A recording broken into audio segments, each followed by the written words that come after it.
అందరికీ నమస్కారం. ఎలా ఉన్నారు అందరూ? Thank you so much each and everyone. ఇరు రాష్ట్రాల ప్రజలకు అందరికీ పాదాభివందనం. నన్ను ఇక్కడి దాకా తీసుకొచ్చారు.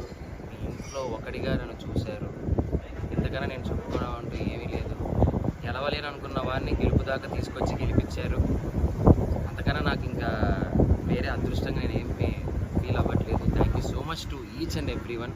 అండ్ బాధాకరమైన విషయం ఏంటి అంటే అందరూ చాలామంది అడుగుతున్నారు. నేను దాని గురించి పెద్దగా అనుకోలేదు. ఆ బాధలో ఉండిపోయాను. చాలా బాధపడ్డాను. కారు అద్దాలు పగలగొట్టారు. బయటికి రా, నీ అంతా చూస్తా అన్నారు. నేను ఒక్కడనే ఉన్నప్పుడు మీ ఇష్టం వచ్చింది చేసుకోండి, నాకేం భయం లేదు, ఎవరికి భయపడాల్సిన అవసరం లేదు. కానీ మన ఇంట్లో కూడా ఒక అమ్మ ఉంటుంది, ఒక అక్క ఉంటుంది, ఒక చెల్లి ఉంటుంది, ఒక భార్య ఉంటుంది. వాళ్ళు మన పక్కన ఉన్నప్పుడు మనం ఎలా ప్రవర్తించాలి అనేది కూడా మనం కొంచెం ఆలోచిస్తే బాగుండు అని నా అభిప్రాయం. అద్దాలు పగలగొట్టినప్పుడు ఆ అద్దం పెంకులన్నీ వచ్చి మా అమ్మగారి మీద పడ్డాయి, తేజు మీద పడ్డాయి. ఏమీ ఎవరికి కాలేదు కాబట్టి సరిపోయింది. అదే ఆ పెంకుల వల్ల ఏదైనా జరగరాని జరిగిందంటే, ఆ రాళ్ళ వల్ల తల పగిలి ఎవరికైనా ఏదైనా జరిగిందంటే నేను ఈరోజు ఎవరిని కోల్పోయేవానో నాకు తెలియదు. ఇలాంటివి ఇంకెప్పుడు ఎవరికి జరగకూడదు. ఇలాంటివి ఎప్పుడు ఎవరికి చేయకండి. మీకు కోపం ఉంటే తిట్టండి, పడతాను. కామెంట్ పెట్టండి, చూస్తాను.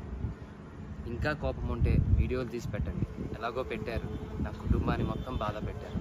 నేను ఏది పట్టించుకోవట్లేదు. ఎందుకు అంటే నేను నమ్ముకుంటే నా హీరో, నా గురువు మాస్ మహారాజా రవితేజ గారు. ఆయన వచ్చి నాకు అవకాశం ఇచ్చిన రోజు నేను గెలిచాను.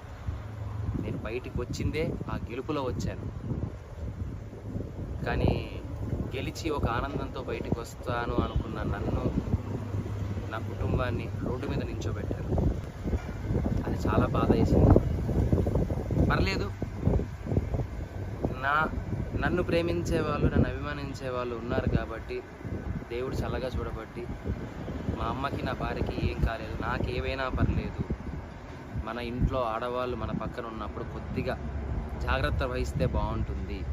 జరగరాని ఏదైనా జరిగితే కప్పు పోతే తిరిగి తెచ్చుకోవచ్చు, డబ్బు పోతే తిరిగి సంపాదించవచ్చు, మనిషి పోతే తిరిగి తీసుకొని రాలేమండి. ఇది గుర్తు పెట్టుకోండి. చాలా రిక్వెస్ట్గా అడుగుతున్నాను, దయచేసి ఇంకెప్పుడు ఇలా చేయకండి ఎవరి దగ్గర. Thank you so much. ఇప్పటికీ మీకు నా మీద ఏదైనా కోపం ఉంటే ఎక్కడ రమ్మంటారు చెప్పండి, వస్తాను, మీ ఇష్టం. కానీ ఎవ్వరికి ఇలా ఇంకెప్పుడు చేయకండి. I love you all. Thank you for each and everyone. Support చేస్తున్నందుకు ఇంతకన్నా ఏం చెప్పలేదు. Thank you so much.